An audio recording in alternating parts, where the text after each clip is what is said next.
कलवरी के पास खड़ा हो, खून की धारा देखता जा, तेरे पापों का यही दाम दिया है मसीह यीशु ने।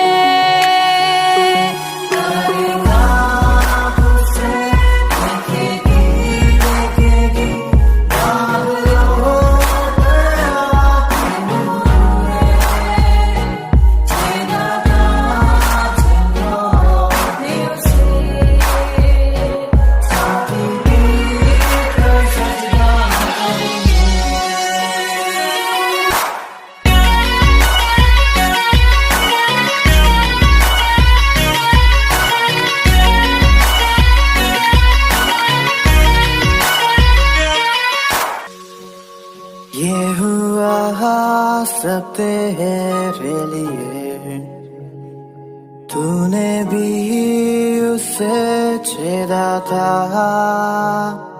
फिर भी प्यार से वो बोला था,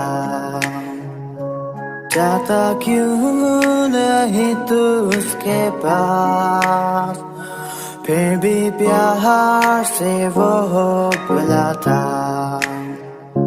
जाता क्यों नहीं तू उसके पास।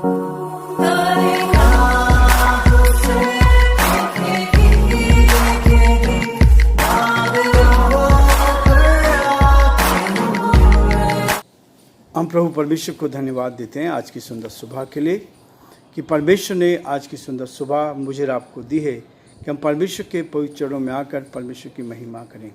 प्रियो, मैं आप सभी का स्वागत और वेलकम करता हूं आज की सुबह इस डिवोशन में। परमेश्वर आप सबको बहुत बड़ी आशीष दे। आज का दिन आपके लिए आशीष का दिन बने। आज के दिन आप परमेश्वर की महिमा कर सकें, आज जो परमेश्वर की योजना है उसको अपने जीवन में पूरा कर सकें।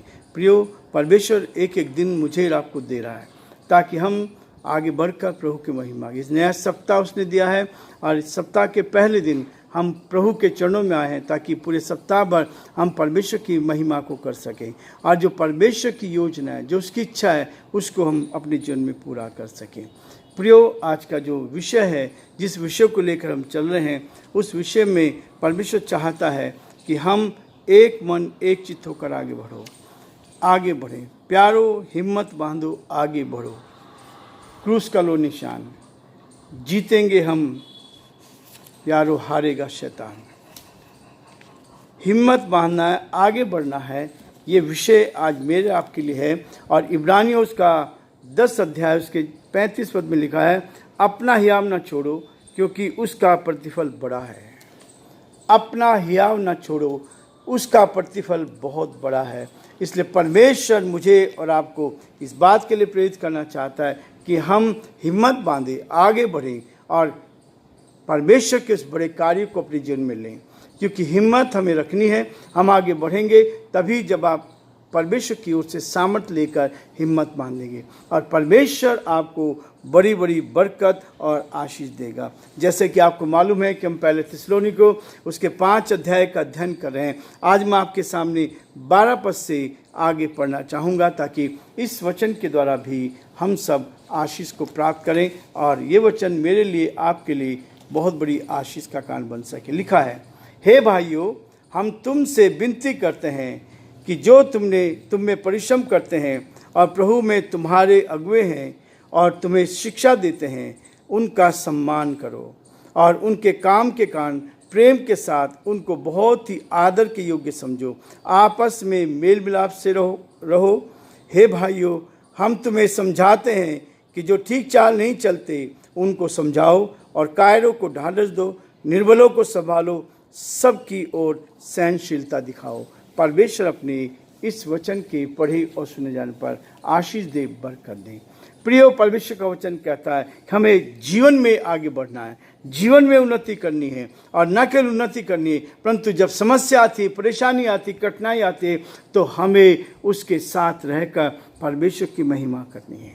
वो कहता है, भय से कुछ भला नहीं होता है, डर से कोई भला नहीं होता है।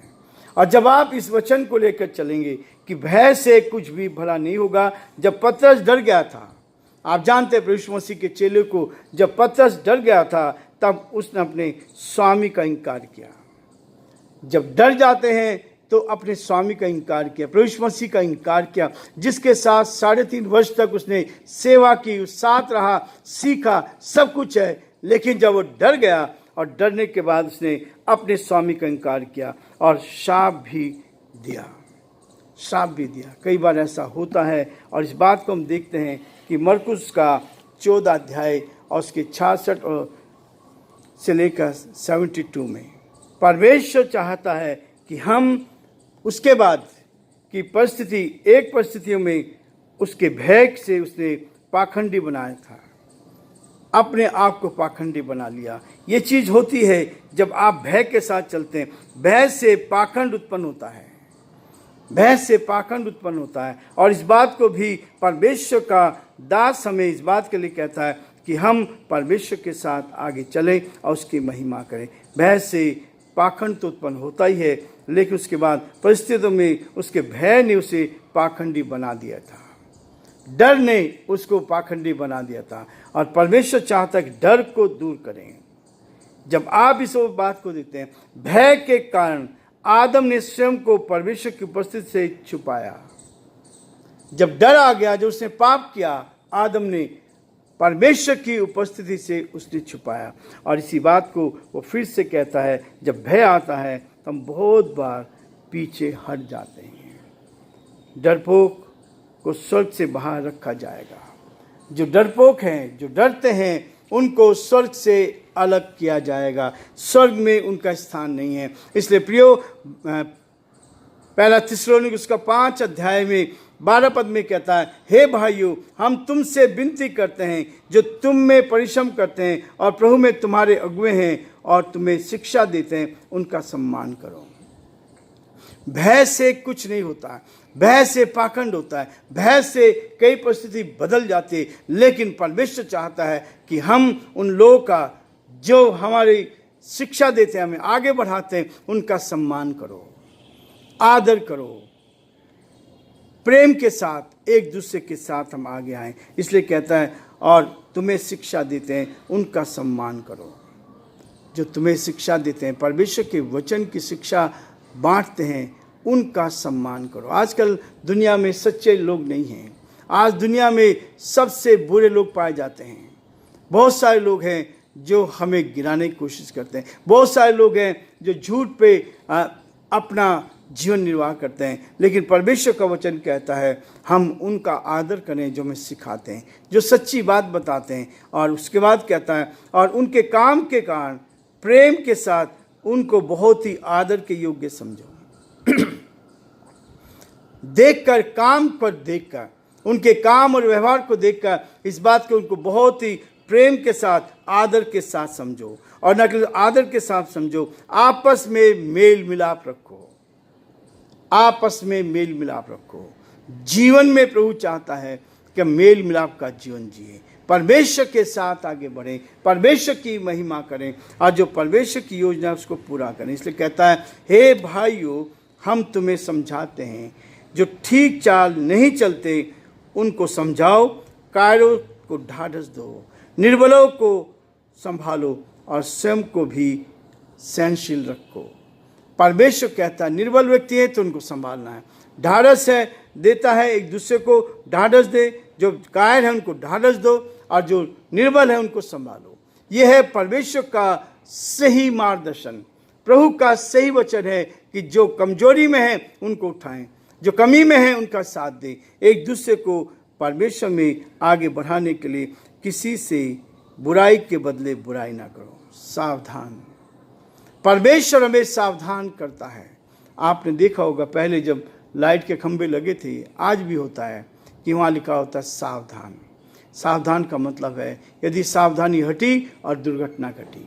परमेश्वर चाहता है कि अपने आप को दीन बनाकर, नम्र बनाकर उसके साथ रहे और सदा भलाई करने में तत्पर हो, बुराई के बदले किसी से बुराई ना करो। ये वचन कहता है, पर सदा भलाई करने में तत्पर हो। हर कदम पर जो आपके पास आता है उनके साथ सच्चाई के साथ, भलाई के साथ, ईमानदारी के साथ उनकी मदद करने में आप सहायता करें। परमेश्वर का वचन यही है, एक आत्मिक जीवन, यही है आत्मिक जीवन। जब आप एक दूसरे की मदद करेंगे तो परमेश्वर कह रहा है आपस में और सबसे भी भलाई की चेष्टा करो, सबसे भी भलाई की चेष्टा करो, जितना हो सकता है, जहाँ तक हो सकता है, जहाँ तक आप परमेश्वर की महिमा कर सकते हैं, उनका क्या करना है, उनकी मदद करनी है। एक दूसरे को संभालो और भलाई करने में तत्पर रहो, आपस में सबके साथ भलाई की चेष्टा करो, सदा आनंदित रहो। परिस्थिति चाहे कैसी क्यों ना हो, उन सारी परिस्थितियों में हमें आनंदित रहना है, शैतान की ताकत को हराना, क्योंकि शैतान हमें निराश करता है, हताश करता है, हमारे मन में बहुत सारे विचार लाता है, लेकिन वो कहता है सदा आनंदित रहो, परमेश्वर के साथ आनंदित जीवन जीना है। समस्या आएंगी, परेशानी आएंगी, लेकिन हर परेशानी में हमें आनंदित रहना है और शैतान का सामना करो, क्योंकि कहता है शैतान का सामना करो तो तुम्हारे सामने से भाग जाएगा। और प्रियो, परमेश्वर का वचन बार बार कहता है वह जो परमेश्वर के सम्मुख विनम्रता से झुकते हैं, जो परमेश्वर के सामने दीन बनते हैं, नम्र बनते हैं और जो उसके सामने झुकते हैं, वह मनुष्य के सम्मुख निडरता से खड़ा होगा। जो परमेश्वर के सामने झुकते हैं वो मनुष्य के सामने निडरता से खड़ा रहेगा। और ये है हमारे जीवन की खूबसूरती। कितनी बार हम सुसमाचार के विरोधियों और सरकार के कर्मचारियों से डर जाते हैं, लेकिन परमेश्वर हमें सामर्थ्य देता है ताकि सच्चाई को बताने के लिए, सत्य को बताने के लिए हमें पीछे नहीं हटना है। इसलिए प्रियो, परमेश्वर का वचन मुझे और आपको कहता है कि सदा आनंदित रहो, सदा आनंदित रहो और निरंतर प्रार्थना में लगे रहो। यह है हमारी जीत। जब आप परमेश्वर के साथ आनंदित रहेंगे और प्रार्थना में लगे रहेंगे, परमेश्वर आपको उत्तम आशीष देगा। आज के लिए हम ये रुकना चाहते हैं, कल फिर आगे बढ़ेंगे ताकि परमेश्वर का वचन लेकर हम आगे बढ़ें और परमेश्वर की महिमा करें। प्रभु आप सबको बहुत बड़ी आशीष और बरकत दे।